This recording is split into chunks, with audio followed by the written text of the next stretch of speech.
Good morrow, everyone. This is CedLove with his Devil's Advocate podcast. Hope you're having a good day. If not, hope tomorrow goes better. Is this the actual second podcast of 2022? I am so shocked. I'm not that shocked. I told myself the one I made on Sunday, I was going to record another one. I was going to record it midweek. And for sure, if not uploaded that the middle of the week, it's coming Saturday or Sunday. So I'm not that shocked. It was going to happen. There's just no way it's going to happen. So, told you last week, I still technically haven't put up my sound panels. I'm lazy. It'd be like that. But I have a topic today. I won't just be jibber jabber. Well, I still could be jibber jabbering, but I'm going to try not to jibber jabber this time. As I said, I actually have a topic. So, during my last podcast, I actually said one thing that technically happened. I didn't touch up on about I brought it up and I was like, it's what it is. I didn't get 2 jobs I was trying to get. And I'm going to explain both of them, but there's one that really hit me a little more harder than the other. So obviously the podcast is going to be talking about corporate life. Now we ain't talking about corporate life.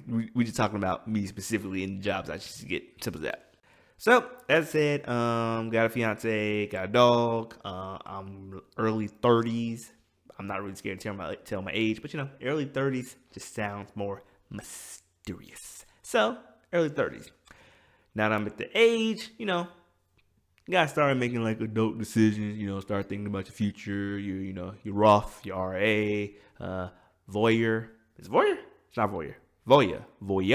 Voyeur is porn. Don't ask me how I know that. But voyeur, the whole retirement plan.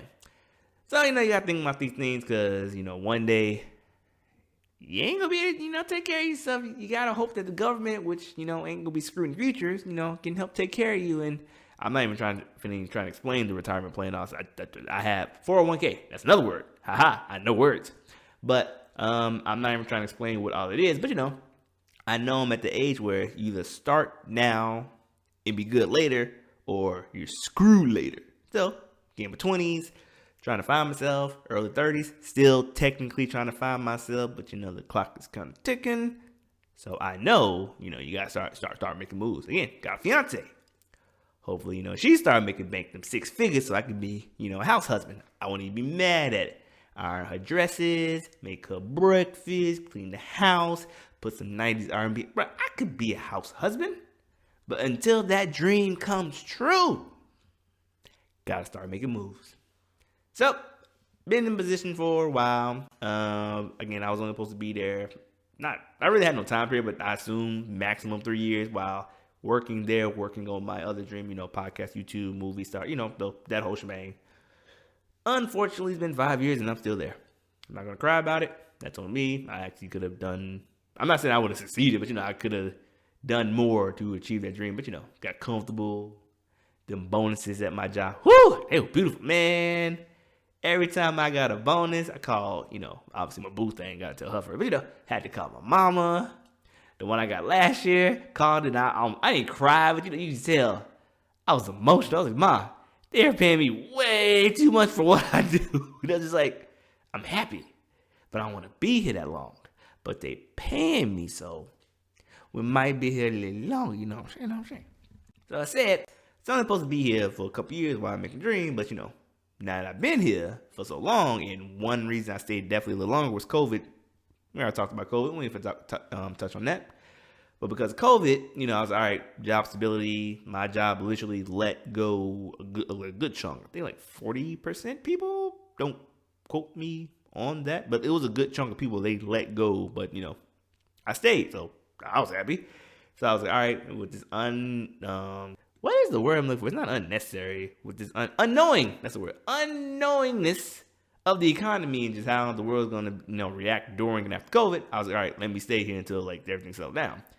So after a year and a half, when everything started settling down, I actually started to make moves.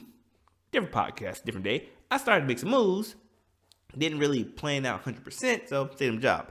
But then I realized, all right, since I've been here for going on 4 years, let me make some attempts for, another position at my job. So my current position I'm at, let's just be honest, the roles and responsibilities, the core of it, the reason I was brought on, that's basically the same. a few things have changed over time. More responsibilities, less micromanagement of the position, obviously more money. Real talk, my title changed like 3 times, so that's a thing. But again, the core of my job is basketball. So, as I said, it's time to make some moves. And it really wasn't just because I was bored. Like, I'm bored. I'm bored. But, COVID kind of helped with the boredom because, I'm bored with my job. But, I'm at home watching TV, playing video games while working. So, I was like, that didn't help. But it was like, it helped but hurt because, I was bored. But I had no responsibility. It's kind of hard to explain. It was it was time for a change. Just because I've been in the role too long. But even though I was comfortable with what I got, I was like, I still just got to do something. So when one of my, when they say close, we're cool, we really cool. We have those weird jokes that we play with each other. He kind of does with everybody, but he's comfortable to do it with me as well. I do it back to him. One of my coworkers decided to jump in a whole other department. Obviously, I looked into it. You know what? Let me try to get his opportunity. Let me try to take his job. So did a little research, found out why he left. It's kind of weird because I didn't ask on the pay, but I just kind of assume in these type of situations, if you don't jump a lot, you're going to jump something. If I'm making, again, this is not my salary, but even if you make 40, for what I was jumping, I was going to jump to at least 50. It was going to be at least 10,000, 15,000.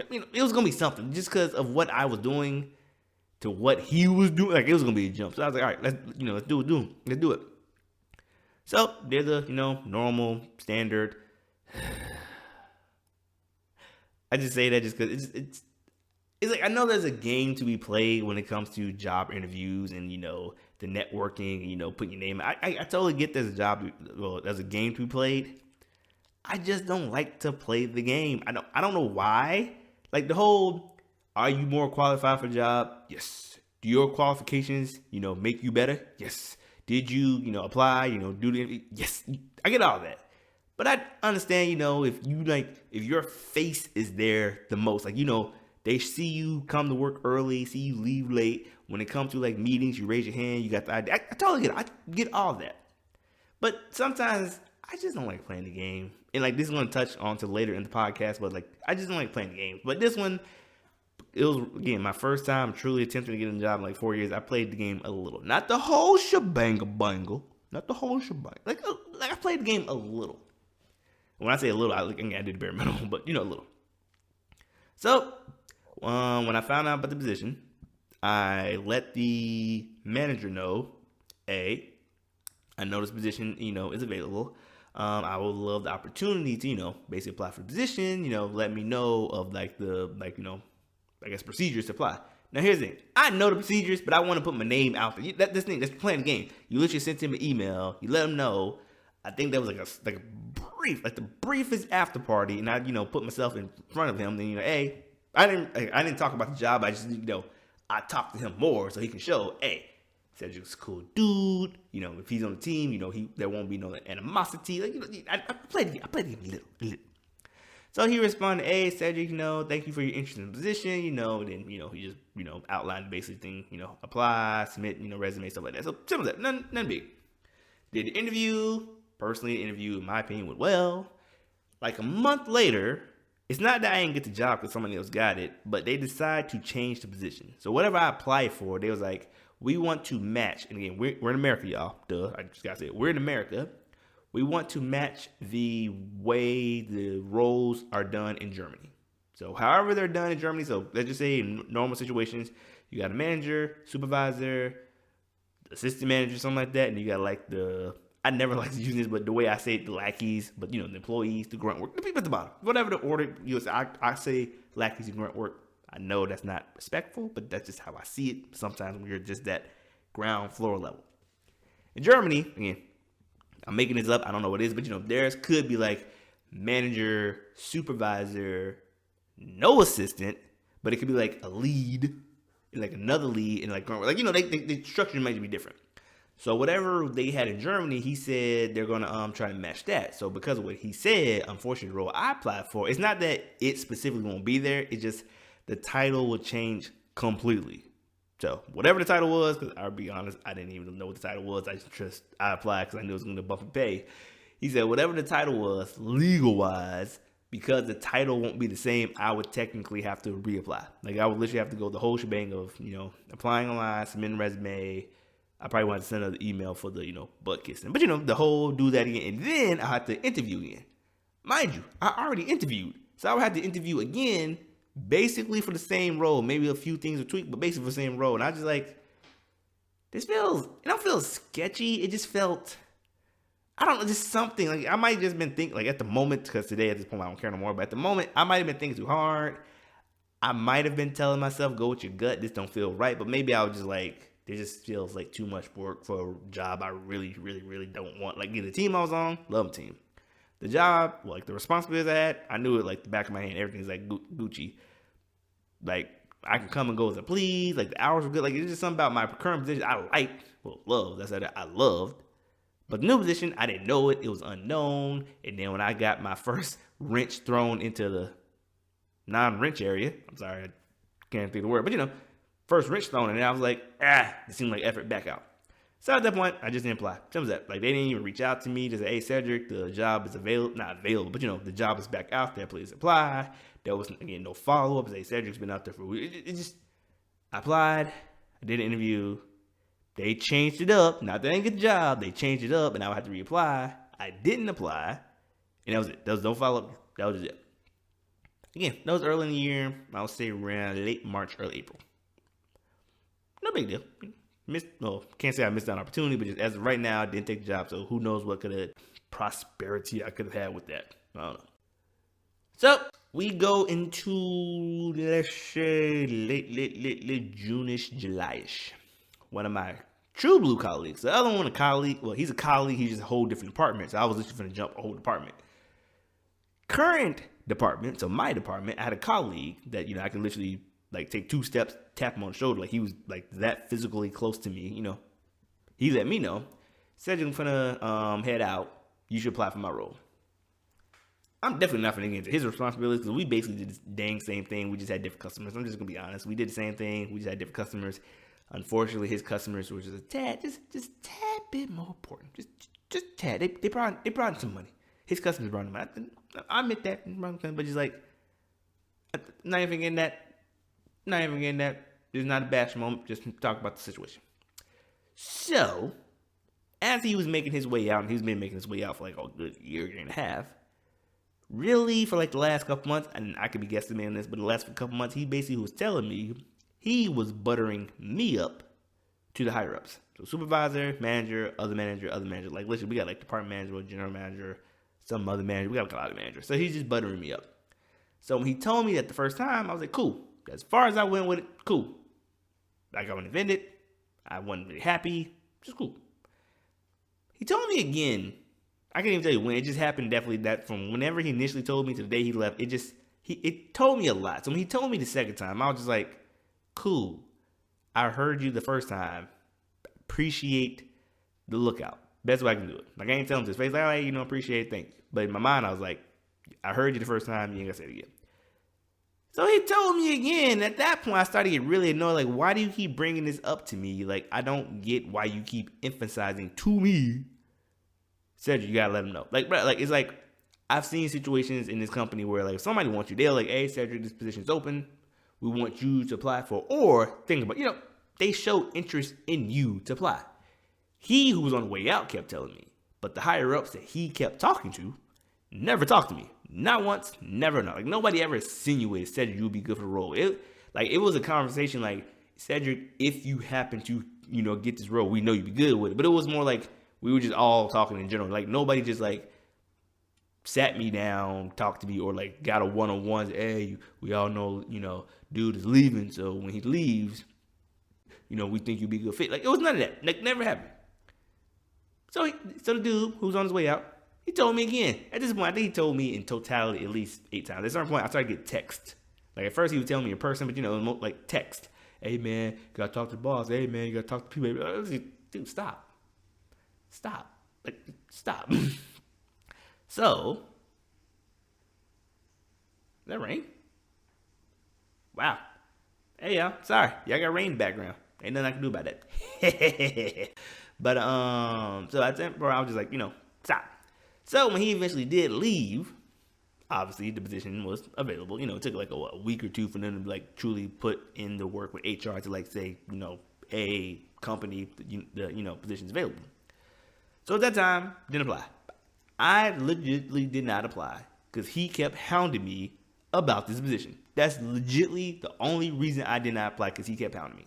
So now that I look back at it, and did this like a long time ago, now I look back at it, and that job, know from the story, I didn't get the job. But now I look back at it, 98%, I'm the reason I didn't get the job. Like, I don't blame nobody else. I blame 98% for me. Well, the other 2%, for people crazy. But 98%, it's because of me. Again, I just didn't apply. So whenever we had like another meeting of the whole company, because every blue you gotta have a meeting with the company, show the numbers up, down, good, bad, we're losing forward, losing rent, whatever heck we're doing. For some reason, when HR mentioned it again about the position, like they mentioned it, all of a sudden I felt the urge to apply. So I applied. Yo, that rain is like loud. So when I applied just like last time. I let certain people know, but this time was a little different. So the first time I applied, again, the dude or the manager, he let me know, Cedric, thank you for your interest in the position. Do X, Y, Z, and we'll go from there. Not that guarantee the interview, just do X, Y, Z, we'll go from there. This time when I applied and told them, they was like, Cedric, what's up, man? And I'm like, what you mean? What took you so long? And I was like, I don't know, it's a gut feeling. So obviously they were like disappointed in me, like, Cedric, we wanted you to have a job. Like, why you didn't say that? It's like, we just felt if you wanted, you applied. But I get that, but like, if you wanted me to do it, just say something. Like, again, I still blame myself 98%. I'm going to take the blame 90%. But they'll be trying to make me feel guilty because I applied early. They're like, get out of here. So the first time when it was like offered, it wasn't offered to the world. It was offered to specifically the employees to the company. Makes sense. Offered to the people who are currently building the company, offered to them first. Got that. So when I applied, it was offered to everybody. So I live in Georgia, so it was offered to people in Georgia, Mississippi, Florida. If you can somehow find this website or find out, like, you can apply for it because it was offered to the world. So when I applied, and I told you my department manager and other people was giving me flack, all of a sudden he want to drop, well, so I just let you know, if you had applied at first, it most likely kind of just been you by yourself. Maybe a few other people, mostly you by yourself. You most likely had it. But now that we waited so long, you're competing with like 7 other people. So there's 8 people in total. When I tell you and I heard that, I felt no discourse. I didn't feel bad. If anything, I felt competitive. So long story short about me, I've only had a few jobs in my life, but every job I've had, I didn't really feel like I earned it. Like, this is not a low self-esteem thing. It's just like, there's like some jobs I applied for where like I walked in, they was like, can you lift 50 pounds? Yes, you got the job. Done. Manual labor. Other jobs, it was like the people, because it was like recruiters, they would tell me, Cedric, real talk, go in there, be happy, make them laugh, tell them about yourself, you're good. You're competing with 2 other people.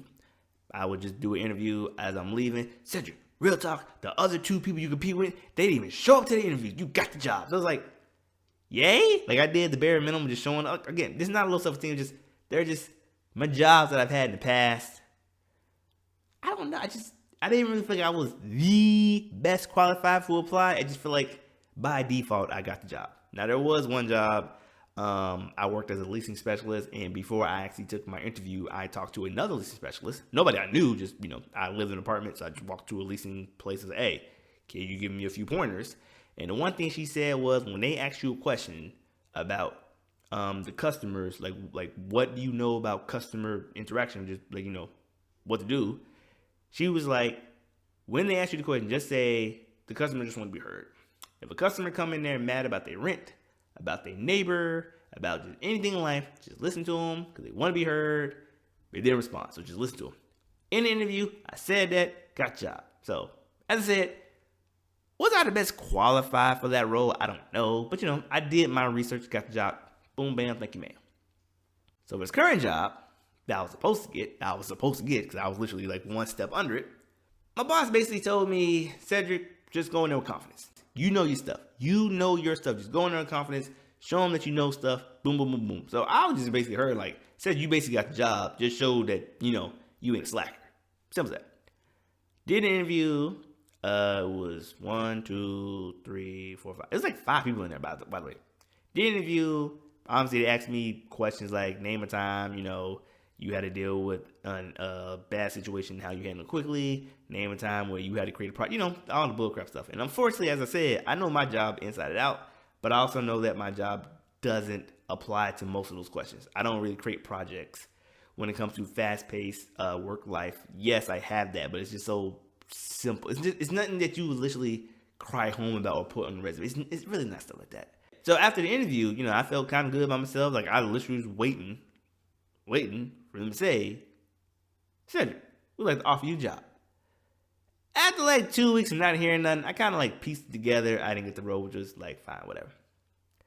Another week, so now total 3 weeks, I had a one-on-one meeting with my supervisor. The reason this is interesting because he literally just had, Cedric, I'd like to have one-on-one. In the email, there was nothing we were going to talk about. There was no agenda, no objective. It was just like, we have one-on-one. So me, for some strange reason, was freaking out. Oh my God, I must be getting fired. I knew that wasn't the case. I knew I wasn't getting fired. But I was just like, you never know. But then I thought logically about it. I was like, yeah, I probably didn't get the job. He's probably going to have a one-on-one. Just let me. Unfortunately, we're going to go with someone else. And that's really it. I thought the one-on-one was just going to be like, we're going with somebody else. And, he's going to try to console me. Nah, man. This man wanted to have the one-on-one. Telling me I ain't get the job. But then like, all right, Cedric, do you want to discuss your resume? Do you want to discuss your interview tactics? And I was like, real talk, the resume, we can go over one day. Like, I know my resume wasn't the best, but again, I kind of like went into that bad boy thinking the job was so, again, that's on me. I'm cool with that. But once he was like, you want to discuss your interview? No, not really. I put down my mama. I don't want to discuss my interview because I didn't even really try. Like, I walked in there thinking I had a job. I repeat, I've known most of y'all, for 3 to 4 years. Like, you know what I bring to the table.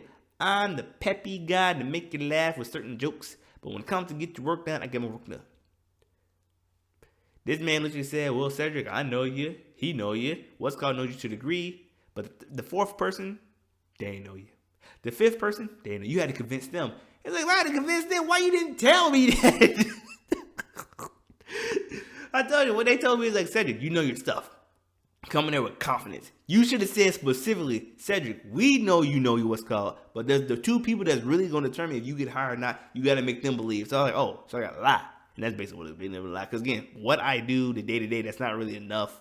Like the question he was asking, there's nothing I do at my job to be able to do that. I would have to literally seek projects, which, short answer on that, I do that often. Not look, but I literally say, hey, I ain't got much to do. Are there any projects like happening? You know what I get told? No, not really. Well, if there ain't no projects, what I'm supposed to do? I'm not finna just go to random departments looking for the project. I'm in my department. What we got? Nothing. Well, I guess I ain't gonna be doing nothing then. Obviously, I'm gonna do my work. But I ain't finna just gonna be make up a project. There's nothing to make up. So, he told me, yes, we're working on a resume, we're going to interview. I told him, on the interview part. But the resume, one day we're going to sit down and redo my resume. That's it. Second job that I could have had. I probably most likely had it if I had applied the first time. Like when it basically became available. But as I said, the dude who left, he just emphasized so hard. You got the job. You got the job. Just talk to the boss. I'm like, dude, shut up. Because I ain't really want a job. But as I said at the very, very, very, very, very beginning of this podcast, I'm an adult. I have a retirement plan. Probably. I think I have a 401k somewhere. I have a fiance. Well, at the time, she wasn't a fiance. But, she was going to... No! She was my fiance. So, at the time, I had a fiance. I knew I was going to get a woof woof dog. Like, it's like so many things. Basically, it was like, it's time to, make change. Because, obviously, every year, I get a raise. I'm not even going to say that's, like, an obvious thing. Like, I'm lucked up. Have gotten some nice raises, some nice bonuses. But, it was like, time to make a change. Time to make them big dollar bills, yo. Them big dollar bills, yo. In the first position, didn't get. They changed up on me, and I just went gut feeling. Damn good. Second one, I did not get. Oh, I didn't even talk about this part. So, obviously, as I said, my coworker who left, before he left, again, he was, like, in my department. So, he was, like, 2 steps, like, right, like, you could just tap him on the shoulder. He was, like, right there. So, again, I didn't get the role. So, the person who did get the role, as I just mentioned, they're right there 2 steps away from me. So, when I come into work, I got to look at the person who took my job. Is there any animosity? I mean, I wouldn't say no, but I treat them with respect. Morning, how you doing? How was your week? How was your weekend? I got all that covered. But man, when I tell you, it feel like when you just broke up with somebody, but you still gotta see them for like the next month. It's like, bro, can I get some space? I don't want to see you, bro. Like you are what I could have been. You took my dreams. It's not even like a dream. You just took the next step of my plan. I was supposed to make like a couple $10,000, $20,000 more. I was gonna come home, get some nookie for my fiance. Yeah, I said I'm gonna get some nookie. Bro, I was gonna go out and get some bottles. I'll go celebrate. I had plans. Now I get pity. People come to me, it's okay.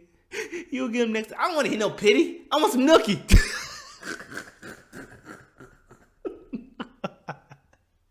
I gotta see this person again. And technically, without getting too much in their business, they haven't been in the office for a while because they had a little bit of surgery. It's not major. They're actually okay, but I can heal.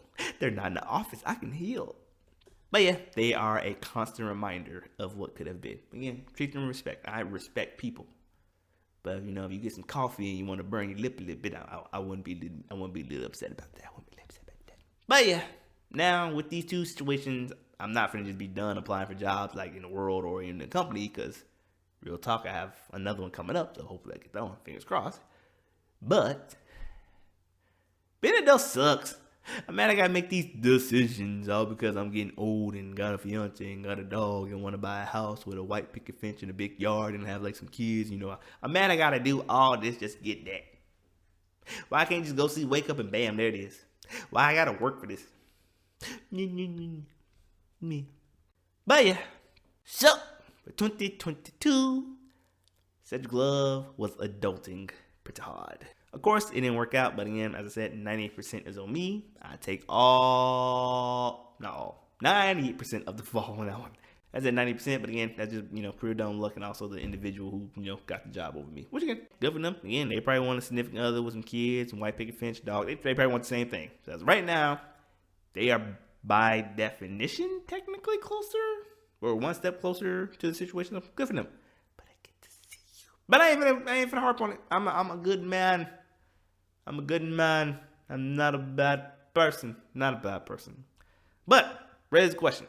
For any of you who are listening to the podcast, have you ever actually had a situation where you most likely had your job in hand, but either because of pride, because of dumb luck, or just some other reason you didn't get the job? I'm not talking about you literally just applied and there was like 8 other people who just didn't get it. That's none. I'm talking about for sure you had this job in hand, but you didn't get it because of X, Y reasons. Again, for me, it was pride for the second situation. First one, it was just dumbness. For you, what was the reason? Whew. Hey, y'all. That was our second podcast. And I feel good. This episode is sponsored by Angry Orchard. I'm not getting paid for them. I'm just had an Angry Orchard right beside me as I was recording this, and it's delicious. Get yourself an Angry Orchard. Delicious. But as always, this is CedLove with his Devil's Advocate podcast. Hope you enjoyed the podcast, and I'll see you soon.